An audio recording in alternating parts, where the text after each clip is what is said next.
Cumprimento a todos os meus irmãos com a paz de Jesus. Seja bem-vindo a esta live deste sábado. Em nome de Jesus, estamos aqui para falar sobre o governo mundial.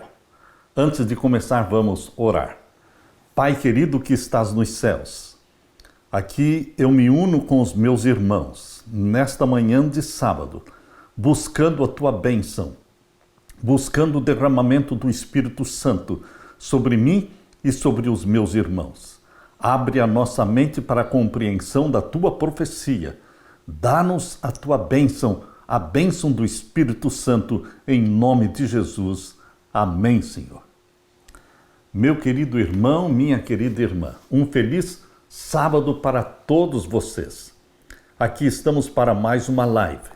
Hoje vamos falar sobre o governo mundial. Promessa humana de um mundo melhor. Será que a promessa humana de um mundo melhor pode se concretizar? Deus prometeu um mundo melhor. E a palavra de Deus chama de novo céu e nova terra. Mas Satanás também, querendo imitar os planos de Deus, ele está fazendo para o mundo a promessa de um mundo melhor através de um governo mundial. Todas as religiões do mundo e todos os sistemas de governo do mundo, eles prometem um mundo melhor. Essa é a base, é o fundamento de todos os sistemas de governo e de todas as religiões. Por exemplo, o marxismo cresceu com a promessa de fazer da Terra um paraíso, o paraíso na Terra. Ninguém está satisfeito, ninguém está realizado com esta velha ordem mundial, esse velho sistema de governo. Todos querem um mundo melhor, saudável, pacífico, seguro, sem violência, sem guerra, de paz mundial, de alimento para todos, de fome zero. Esse desejo, essa esperança está enraizado no profundo do coração do ser humano. Talvez seja por isso que todas as religiões do mundo têm como centro da sua crença a esperança de um Messias. Não é somente o cristianismo que fala de um Messias. Todas as religiões do mundo falam da vinda de um Messias, trazendo paz, trazendo vida eterna. Nós, os cristãos, cremos assim. A palavra de Deus em João, capítulo 14, abra sua Bíblia. No Evangelho de João, o capítulo 14, nós lemos aqui a promessa do nosso Cristo.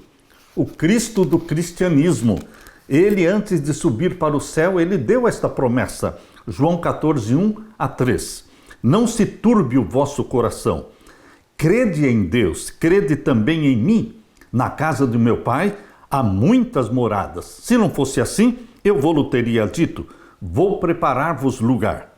E se eu for e vos preparar lugar, virei outra vez e vos levarei para mim mesmo, para que onde eu estiver, estejais vós também.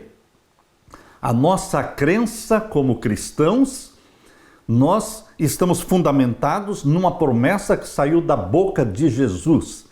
É uma promessa que vai se concretizar muito em breve. Porém, antes do novo céu e da nova terra, Satanás quer implantar um paraíso na terra. Mas será possível isso? Queridos, as religiões do mundo, como os judeus, por exemplo, estão ainda esperando pelo Messias. Os muçulmanos, eles esperam também por um Messias que eles chamam de Mahdi ou Isa. Também o budismo espera pela aparição de um Messias que eles chamam de Maitreya. Também o hinduísmo espera pela aparição de um Messias que eles chamam de Kalki, o 10º ou último Maha-Avatar. O zoroastrismo está também aguardando um Messias que eles chamam de Saoxian, o homem da paz. Não somente as religiões do mundo, mas também os governos, as instituições políticas sonham com esse mundo perfeito, igualdade para todos, fome zero, alimento, educação e saúde para todos. Essas são as promessas que estão contidas na Agenda 2030 da ONU. As guerras foram criadas, meu querido irmão, minha querida irmã. As guerras foram planejadas e criadas com a justificativa de um mundo melhor, com a promessa de algo melhor para a humanidade. Foi com esse objetivo que surgiu a Primeira Guerra Mundial de 1914 a 1918. Durou 4 anos e matou 16 milhões de pessoas. Um mundo melhor? Não foi um mundo melhor. A desculpa para a guerra, a Primeira Guerra Mundial, foi o assassinato do príncipe herdeiro do trono da Áustria, Franz Ferdinand. Essa foi uma justificativa falsa, mas a verdadeira razão nunca é aquela que os jornais publicam. A verdadeira razão da Primeira Guerra Mundial foi a criação de um governo mundial. Essa tentativa de um governo mundial na Primeira Guerra Mundial fracassou. Eles criaram a Liga das Nações, juntando 63 nações na Liga das Nações, mas não funcionou porque os Estados Unidos da América do Norte não entraram.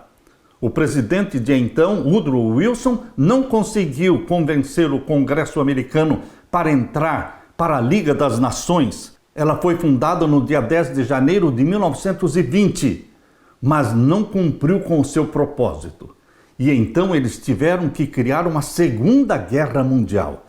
E na Segunda Guerra Mundial, o plano agora era criar o governo mundial, novamente. Na Segunda Guerra Mundial existia o risco também dos Estados Unidos não entrarem. Então aconteceu a grande tragédia de Pearl Harbor. O ataque de Pearl Harbor no dia 7 de dezembro de 1941 foi a estratégia usada para forçar os Estados Unidos a entrarem para a Segunda Guerra Mundial. Esse ataque funcionou porque os Estados Unidos entraram para a Segunda Guerra Mundial e, mais ainda, eles criaram a ONU em 1945 e colocaram a sede da ONU na cidade de Nova York. Colocando a sede da ONU em Nova York, eles estavam mostrando que os Estados Unidos assumiria a responsabilidade de implantar no mundo o governo mundial, restaurando o domínio mundial do papado. Porque a ONU foi criada exatamente para implantar o governo mundial do papado. A ONU está a serviço do Vaticano. Um fator muito forte na formação tanto da Liga das Nações em 1920 como na formação da ONU em 1945, um fator muito forte e influente foi a presença de Alice Bailey. Alice Bailey, uma médium espírita, uma professora, escritora. Ela viveu entre o ano de 1880 a 1949. Alice Bailey, ela se comunicava com os mortos, mas, segundo a Bíblia, nós sabemos que ninguém se comunica com os mortos. Eclesiastes capítulo 9, versos 5 e 6, diz que os mortos nada sabem, nada falam, nada aconselham. Então este espírito guia que aparecia para Alice Bailey não era outro senão um demônio. E este demônio guia de Alice Bailey disse que a formação da ONU seria com o propósito de implantar o governo mundial e unir todas as religiões, todos os governos. Alice Bailey estava profundamente envolvida com o espiritismo, com a teosofia, com a astrologia e a natureza divina do homem. Alice Bailey desprezou os judeus, desprezou os cristãos, mas o demônio que se comunicava com ela dizia que um Cristo iria aparecer para salvar a humanidade, mas que esse Cristo seria o chefe da hierarquia.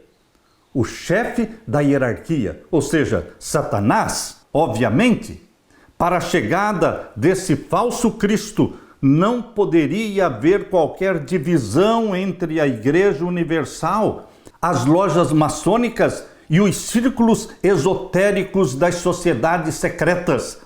Desta forma, dizia o Espírito Guia, as metas e os trabalhos das Nações Unidas deverá ser solidificado em uma nova Igreja de Deus, liderada por todas as religiões, por todos os grupos espirituais e deve pôr fim à grande heresia da separação.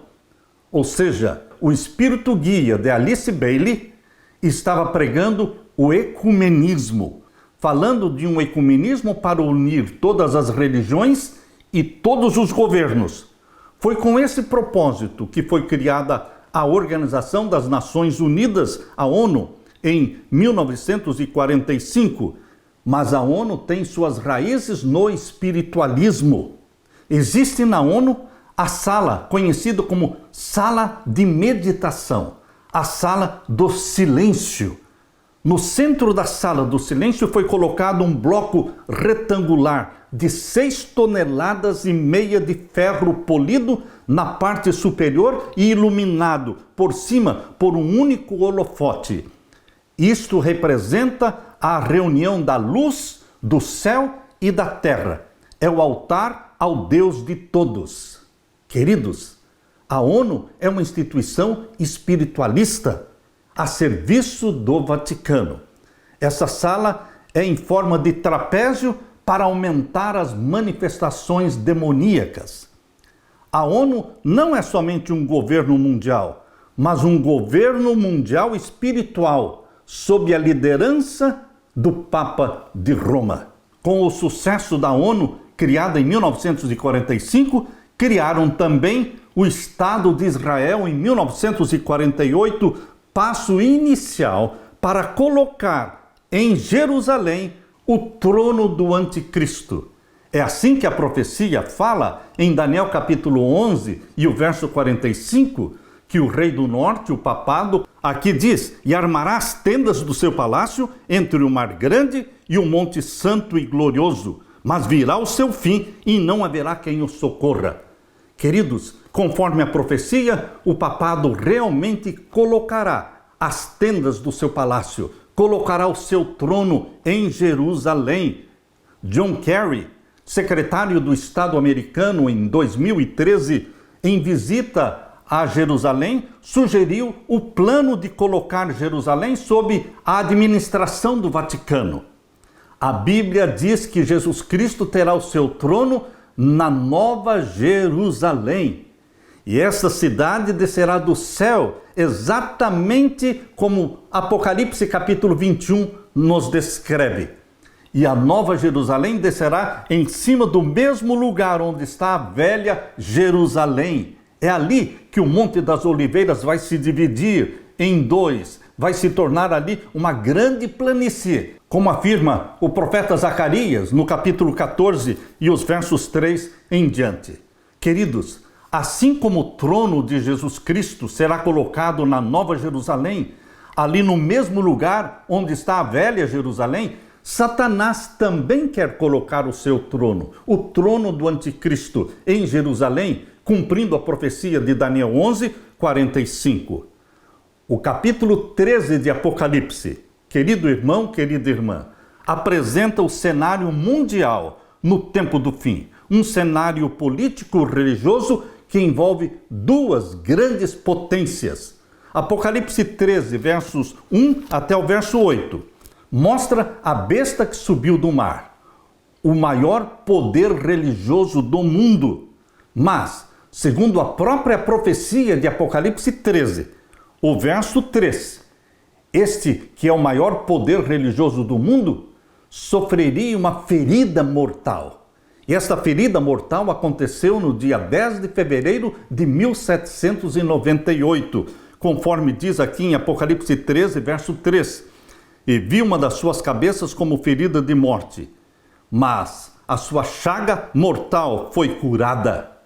Queridos, a partir do Tratado de Latrão de 1929, a ferida mortal começou a ser curada e está sendo curada.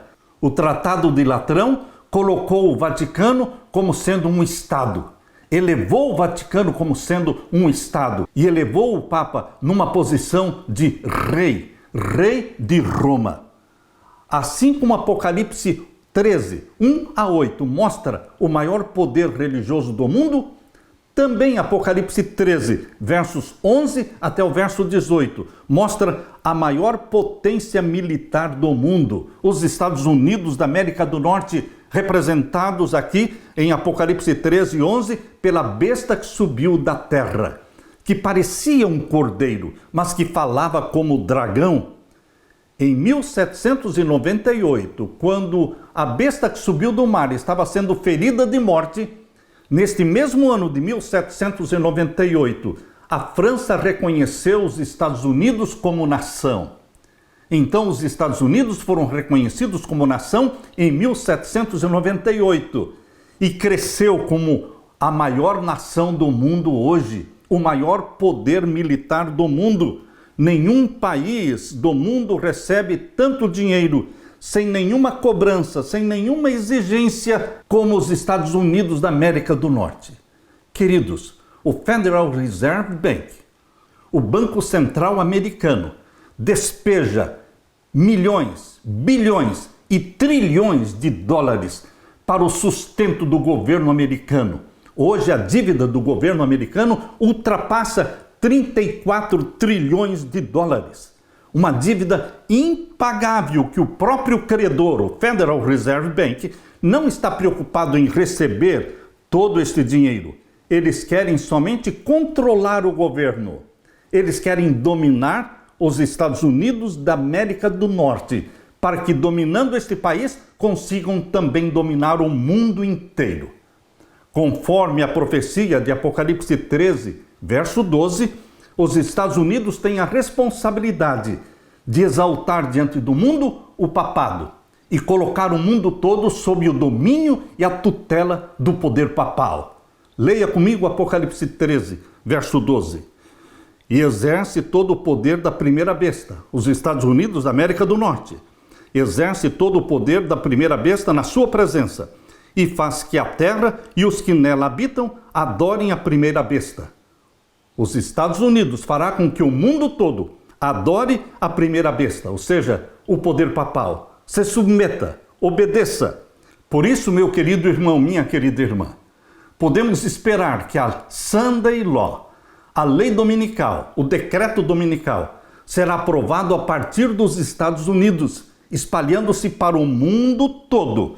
O decreto dominical será a evidência de que a ferida mortal de 1798, que começou a ser curada em 1929, finalmente estará cicatrizada, curada totalmente com a aprovação da lei dominical. Nós não sabemos o dia nem o ano em que esta lei dominical será aprovada. Mas, queridos, o projeto 2025, o projeto republicano 2025, tem como objetivo unir igreja e Estado, colocando Deus no governo americano.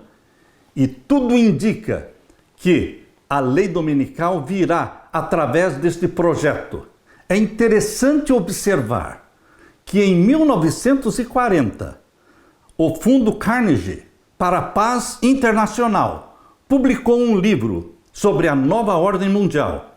E neste livro, publicado em 1940, ali estavam os conceitos adotados pelo Departamento do Estado dos Estados Unidos, a estratégia para a paz mundial, dividindo o mundo em 10 regiões geopolíticas econômicas.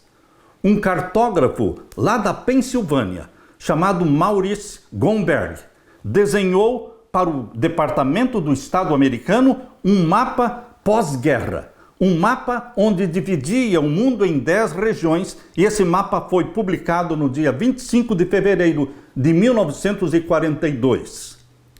Um mistério no mapa é que ali, já em 1942, aparecia a nação de Israel. Porém, a nação de Israel foi criada somente em 1948, ou seja, 6 anos depois. Como esta nação de Israel já estava presente no mapa de 1942?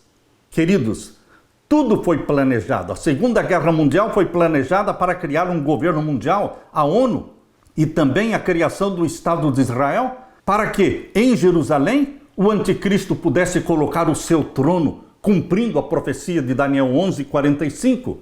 Outro mistério é que neste mapa de 1942 já aparece a União Norte-Americana, a união entre Estados Unidos, Canadá e México.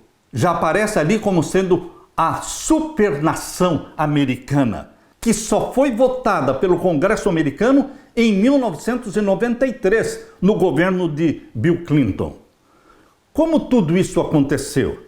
As 10 supernações propostas no mapa de 1942 e depois redesenhado pelo Clube de Roma e publicado em 1974, através do livro A Humanidade no Ponto da Virada. Neste livro de 1974, as 10 supernações reaparecem, mostrando que a profecia de Apocalipse 17, ela é fiel e verdadeira. Porque lá no primeiro século, quando João, o discípulo amado, recebeu de Deus a visão de Apocalipse 17, e Deus mostrou para ele que o mundo, no tempo do fim, estaria dividido em 10 supernações, 10 reinos. No tempo em que Jesus Cristo descerá do céu com poder e glória, o mundo estará dividido em 10 reinos, 10 supernações.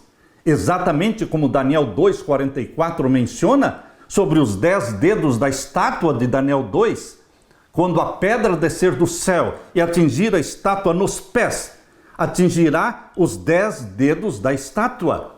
Exatamente como Apocalipse 17. Apocalipse 17 é uma complementação de Daniel capítulo 2. Leia comigo agora Apocalipse capítulo 17 e o verso 12.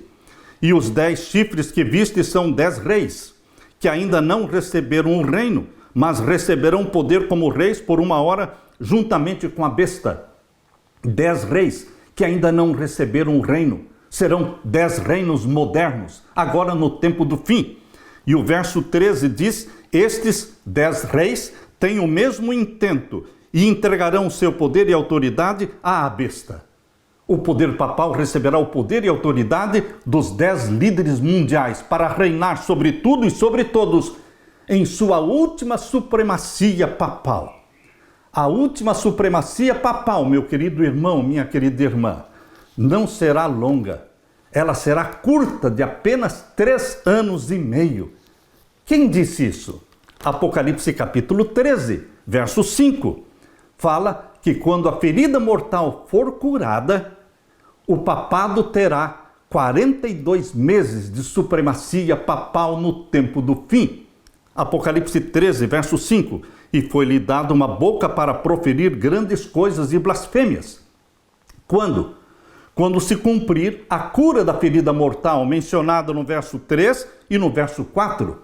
Quando o mundo estiver dividido em 10 supernações, quando a lei dominical for aprovada no mundo todo, então o papado exercerá a sua última supremacia papal de 42 meses, conforme diz Apocalipse 13, verso 5. E foi-lhe dado uma boca para proferir grandes coisas e blasfêmias, e deu-se-lhe poder para continuar por 42 meses. E o que vai acontecer no final da supremacia papal de 42 meses? O papado será derrubado.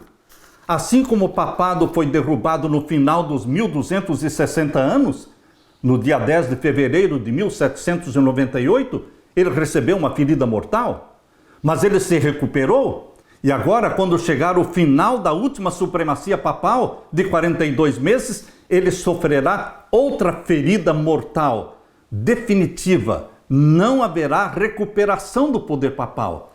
Ele será destruído para sempre. Leia comigo Apocalipse 17 e o verso 16.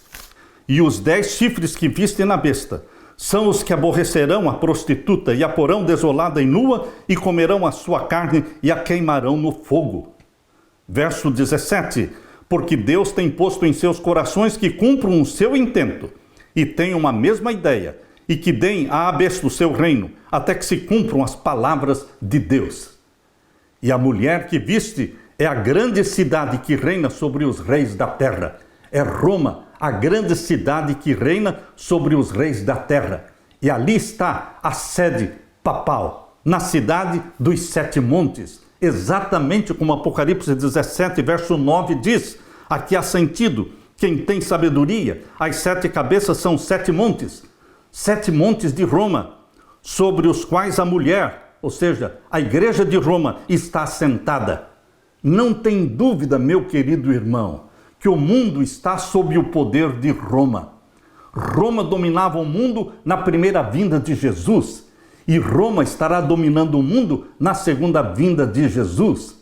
Mas Roma será destruída e será estabelecido o reino do nosso Senhor Jesus Cristo, que permanecerá para sempre. O reino do nosso Senhor Jesus Cristo, o grande e vitorioso, nosso querido e amado Jesus Cristo.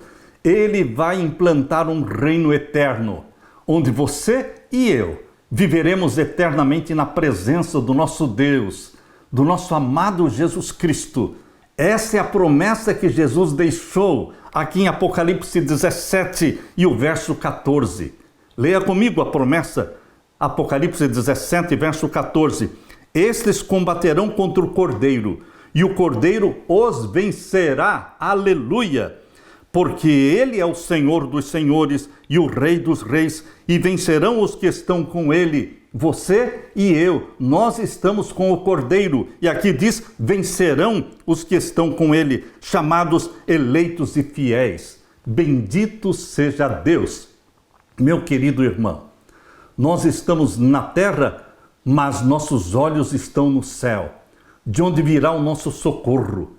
De onde virá a pedra que vai destruir a estátua cujos pés tinham 10 dedos, representando os 10 reinos modernos? Nós estamos vivendo exatamente às portas da segunda vinda de Jesus Cristo, sem marcar dia, nem mês e nem ano, mas nós estamos a poucos passos da segunda vinda de Jesus, e por isso nos animamos, e por isso estamos felizes, embora sabendo que teremos que passar pela angústia qual nunca houve. Estamos felizes porque já estamos ouvindo os passos de um Deus que está voltando.